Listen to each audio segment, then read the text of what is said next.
Aloha, and welcome to the Maui Miracle.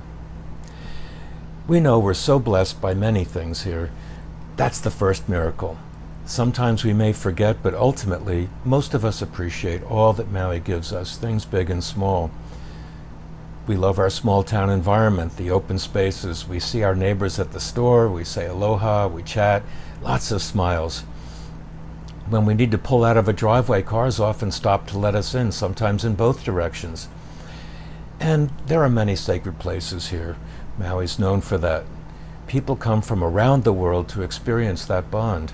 When we hike, we think about the ancient Hawaiians when we see their walls and other sacred places. The amazing Kalepalepo fish pond from 1500 AD, located here in Hawaii, it's amazing. The Maui Miracle is about preserving all these things, preserving our way of life, caring for and protecting this land and the aloha it gives us, remembering how special this island is, a unique archipelago so remote and known throughout the Pacific for centuries. It's about honoring and respecting the Hawaiian people, now a minority in their own land.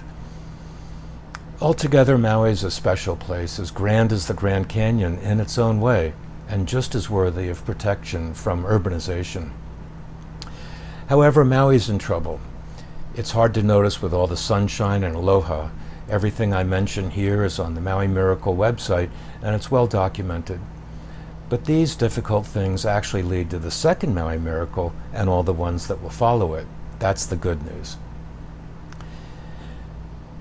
We are challenged in the areas of safe drinking water, the safety of the water at our beaches.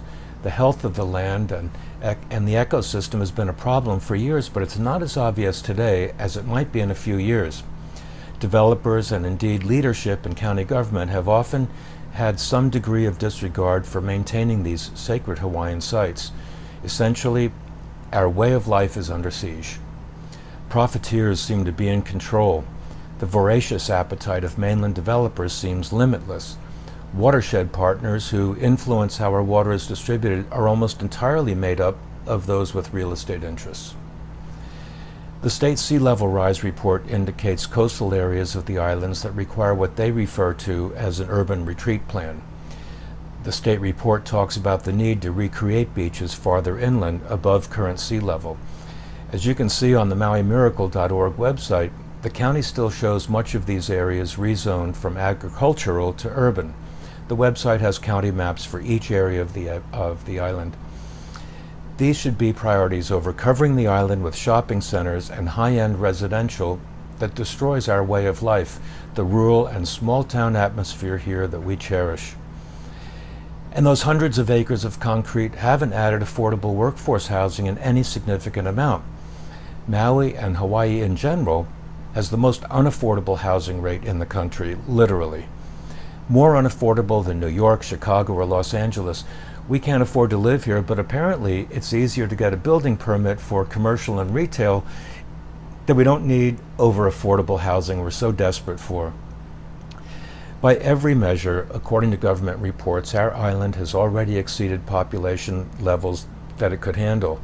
The MauiMiracle.org includes reports on sustainable tourism, and we're well past the measures indicated in those as well. It's not just someone's opinion, it's documented. Meanwhile, we can't process current levels of sewage. We inject untreated human waste into the land with the 11,000 cesspools on Maui that compensate for the lack of infrastructure. As a result, we're poisoning our aquifers and the ocean water around us.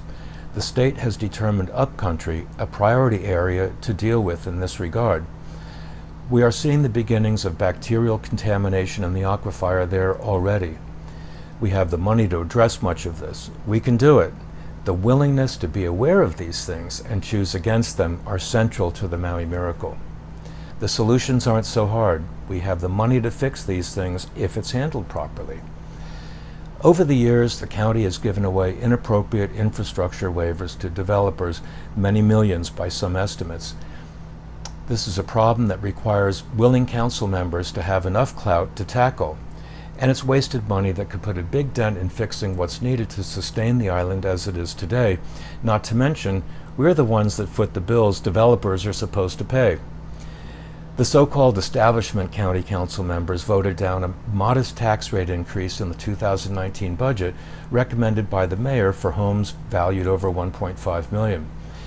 This is a problem caused by not having the right council members on board or enough of the public being aware of the problem and holding them accountable.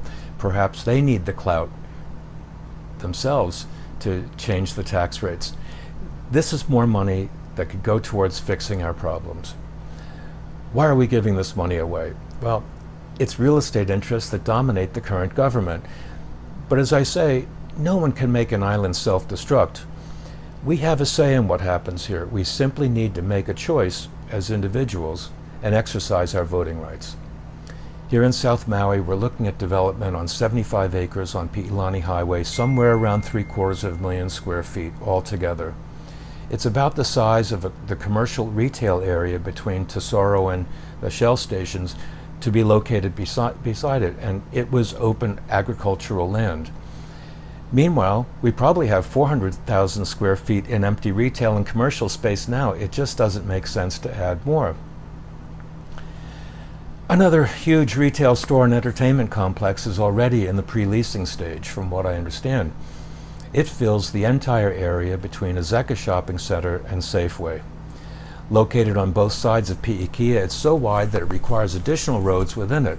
The developer's renderings make it look just like the Grove Shopping Center in Hollywood, but with one difference. It's about twice as large. It's billed as the new Kihei Town Center, and presumably where our little Kihei Fourth Friday community gathering now at the Azeka parking lot would be moved to. We like our little town center now. We have restaurants, Long's Drugs, the post office, Ace Hardware, and other small local businesses. We like it now, and we have everything that we could possibly need. What do residents get for all this development from the mainland? They get congestion, loss of our small town rural feel or what's left of it, more pollution, and the need for additional infrastructure that doesn't exist even now. Not to mention squeezing out small Maui business owners, letting mainland corporate ownership set lease rates only other large mainland corporations can swallow. We're a tiny, remote, precious island, not Los Angeles. We don't want what the MauiMiracle.org calls the Los Angelesification of Maui, and the island can't handle it. That section of the website provides detailed information provided by the developers for many of these areas. You know the song from 50 years ago, they paved over paradise and put up a parking lot. Personally, that's my hot button. Why on Maui? It doesn't have to be this way, and actually, it doesn't even really take a miracle to fix it. Generally, development needs input from the community first. That's the first opportunity to reach a good result. Too often the public speaks, but there aren't enough voices to make the difference, and that's where you come in. If enough people vote for the long-term health of the island, trying to achieve it would have a mandate from the public. That's the clout that they need to tackle the money interests that harm us. The section of the Maui Miracle entitled How Maui County Government Works includes a section on recent history. Much of this looks like a soap opera of inappropriate use of power, and most of it is well documented by the Maui News and others. Much of it was in full view during county council public hearings, and the public outcry unfortunately didn't do anything in many cases, because the executive levels of government knew that most people would not be aware of what they were doing, and many people wouldn't care about it, not knowing what the ramifications were. However, these are well-publicized events. We've had the wrong people in office with misguided priorities for years. That's how we got where we are today. Preventing this nonsense is a big part of the Maui Miracle. People become aware, they make choices, they believe, and have faith in the fact that they can make a difference. Environmental issues also have a health impact as well as an economic impact. In addition to protecting the upcountry aquifer, the Maui Miracle might include Ma'alaia Bay being brought back to life in its natural state. The Maui Miracle might include stopping 30-year leases of watershed areas that destroy our ecosystem for the sake of serving development. Maui has a system of what's called watershed partners who partner with government to determine the best use of water. Who are they? In great part, they're made up of entities that profit from development. The Maui Miracle is about maintaining the unique character of Maui, what's left of its rural and small town feel, places considered sacred by others around the world for many reasons, and perhaps most importantly, Hawaiians themselves. What if the people of Maui said, we're already here. We want to preserve our way of life. We want to save our ecosystem and make Maui viable in the long term. We want to make sure that we can feed ourselves instead of importing 90% of our food. At any one time, we only have about a week or 10 days supply of food. We'd also like to enjoy reasonable energy costs by using the abundant sunshine and wind we have. We can change these things if people believe and participate. Nowadays, politics have become so contentious that the mere mention of the word conjures up a host of unpleasant associations. Anyone wanting peace in their life wants to limit their exposure to politics, and that's understandable. The only problem is, in our American democratic process, the only way things happen is in politics and by voting. We get what we vote for, or someone else creates the world we live in without our input. A little time voting, a quick absentee ballot filled out at home, mailed in, it's so easy. An email or two over the course of the year to county government when issues arise. That can make the Maui Miracle become a reality.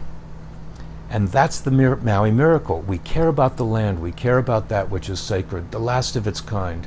We care about each other, and we care about the world we leave behind for our children. We can do it. So, believe in the miracle, be the miracle, create the Maui Miracle, and encourage others. It's so easy. Make a choice. And you know what? The feeling of empowerment, the knowledge that you made a difference in the world, it's nothing short of wonderful. So thank you for watching this video. Some of it isn't pleasant to hear, but looking at the consequences in future years is 100 times harder. Let's get positive about our power and exercise it. One day others will say, you know what we need here? We need a Maui Miracle. So let's do it and spread the word. Mahalo nui for your kokua. Aloha.